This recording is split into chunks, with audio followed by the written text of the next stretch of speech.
السلام عليكم ورحمة الله. اليوم غادي نجاوبوا على الأسئلة ديال المتابعين اللي طرحوها في المنشور اللي لحناه، بخصوص الميركاتو الشتوي، بخصوص الانتدابات وخصوصا مراكز الخصاص. نجيو للسؤال ديال سعيد الرازقي اللي كيقول: ما مصير اللاعبين اللي تعاقد معاهم البرناكي؟ واش غادي تستمر معاهم الاداره؟ واش غادي تكمل معاهم ولا لا؟ كنظن اللاعبين اللي وقعتي معاهم العقد رسميا فماشي البرناكي اللي وقع معاهم، راه الوداد الرياضي اللي وقعت معاهم. يا اما تدخلهم الفريق وتعطيهم فرصه وتشوف، يا اما تحاول تعطيهم اعاره. يعني ما عندكش الحل، ما يمكنش وقع معاهم وكان توقيع رسمي وتقول ليه سير راه ما بغيناش، راه غادي يمشي للطاس وغادي تجيك ليتيج. بيغ واك بوس اللي تيسول تيقول: شحال من انتداب يقدر يكون في هذا الميركاتو؟ كنظن يقدروا يكونوا واحد 7 الانتدابات. جوج في خط الدفاع كما قلنا، لاعب اللي في اللاكس وظاهر ايسر.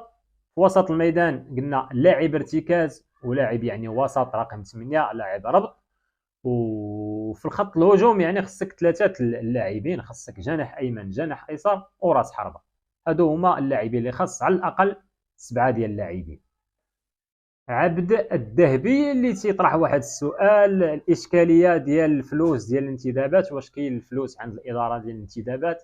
كنظن بالنسبه للسؤال ديالك فايتمنى راه كيما خرج وقال انه حاط 5 المليار باش يقاد بها الامور في هذا الصيف هذه.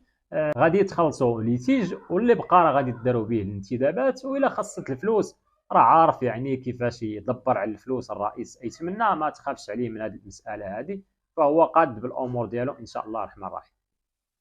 محمد المنصوري اللي تيسول تيقول: واش الوداد كتفكر تجيب كاسور افريقي؟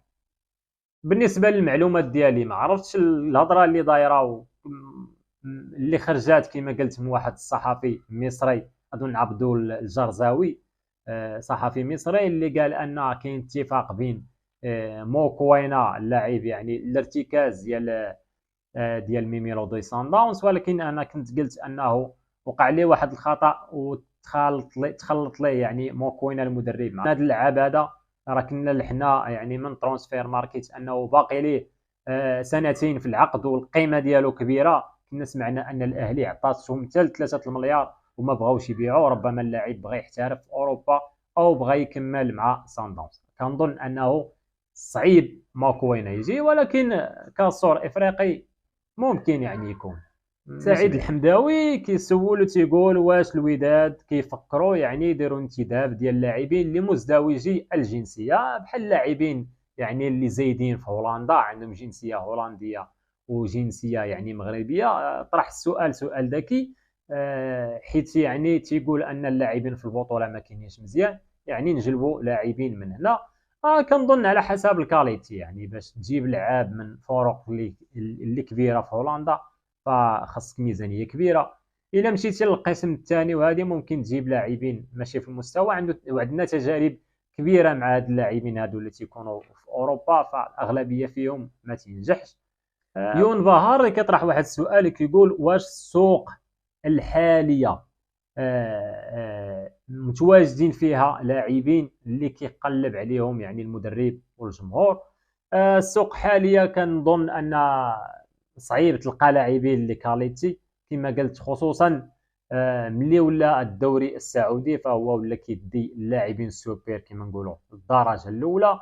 الدرجه الثانيه يمكن كتمشي لمصر، والدرجه الثالثه يمكن كتمشي للقسم الثاني في السعوديه، لان هاد الناس هادو تيخلصوا مزيان. واللاعب المغربي كما تنعرفوا الوضعيه تكون صعيبه، فتيبغي يمشي تما يدبر على راسو، ولهذا فولا قليل باش تلقى لاعبين في المستوى. هنا خصك دير مدير رياضي ودير مدير تقني اللي يحاولوا يديروا لك تنقيب في بزاف ديال الدوريات، على الله وعسى تلقى لاعبين بالمستوى. لانك الا بغيتي تجيب لاعب بالمستوى خصك تفوت واحد المليار، وكنظن ان الميزانيه اللي كاينه عند الفريق ما كتسمحش تفوت 400 مليون 500 مليون حتى 600 مليون كاع في اللاعب. اكثر من هذا الشيء ما كايناش سيوله ماليه حاليا.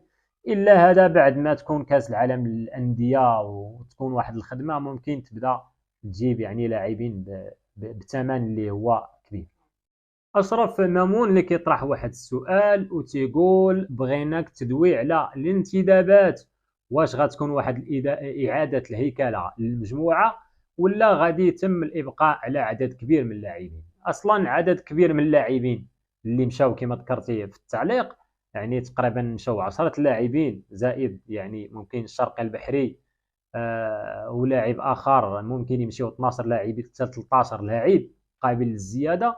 لهذا فما يمكنش ليك تصيفط الفرقه كامله، فباقي مطيع، مفتاح، اظن حركاس، ابو الفتح ممكن يجدد، حيمود ممكن يجدد، بوهره باقي العقد ديالو، بونا عمار باقي العقد ديالو، واحد محروس كذلك باقي العقد ديالو، بوشتا، الزمراوي، باقي واحد العدد كبير من اللاعبين. كنظن ما غاديش يفرطوا في اللاعبين كاملين لانك صعيب دير 11 انتداب، خصوصا كما قلنا السوق المغربيه ما فيهاش لاعبين في المستوى، والانتدابات يعني ديال الاجانب راه عندك الحق فقط 4 اجانب اللي يمكن تيلعبوا، فراه عندنا دابا 2 اجانب، ممكن كاع تزيد 3 ديال الاجانب، هذا هو الحد يعني ديال الدوري المغربي. حتى لهنا الاخوان انتهينا من الفقره ديال الاسئله. كانوا الاسئله بزاف وللاسف يعني حتى التليفون اللي نقرا فيه الاسئله ونجاوب ما كاينش، فاضطريت انني نقيد هنايا، وتنبغي الاخوان اللي ما دوزش التعليقات ديالكم كلهم، التعليقات كاملين كانوا في المستوى وزوينين، ما كرهتش نجاوب عليهم كاملين، ولكن المشكل يعني غادي ناخذوا واحد الوقت طويل، زائد يعني كما قلت لكم ما عنديش التليفون خسر ليا باش نقرا فيه، يعني اضطريت انني نكتب هنا الاسئله ديالكم. وشكرا يعني على الاسئله، وهذا الشيء اللي قلنا فقط اجتهادات منا، الا كانت شي حاجه صحيحه فتقبلوها، اذا كانت شي حاجه خطا حنا نناقش مع بعضياتنا، وتتبقى المسؤوليه ديال الانتدابات فتتبقى على الاداره وكذلك اختيارات المدرب. كما قلت انا ما بغيتش نهضر على الصفقات اللي جايين، كما تتعرفوا راه الا هضرنا راه كاينين الناس تيهزوا الهضره وتيمشيو يسبقوك، على الاقل تيطلعوا لك السوق في الصفقه، واخا ما عندهم بها غرض ممكن يمشيو يسينيو معاه، انت تعطيهم فكره وما يمشيو يسينيو. لهذا اللاعبين اللي غادي يجيو واخا يكونوا في روسنا ما غاديش نهضروا عليهم ان شاء الله، تيوصلوا لواحد المراحل متقدمه ويكون واحد اتفاق ولا عقد مبدئي، ولا تيكونوا يعني وصلوا ديك الساعه ممكن نهضروا عليهم، او لا تيكون التوقيع والاعلان في الصفحه الرسميه. وصلنا للنهايه ديال الفيديو. اللهم صل وسلم على سيدنا رسول الله. اللهم انصر اخواننا في فلسطين يا رب العالمين، والسلام عليكم ورحمه الله تعالى وبركاته. الله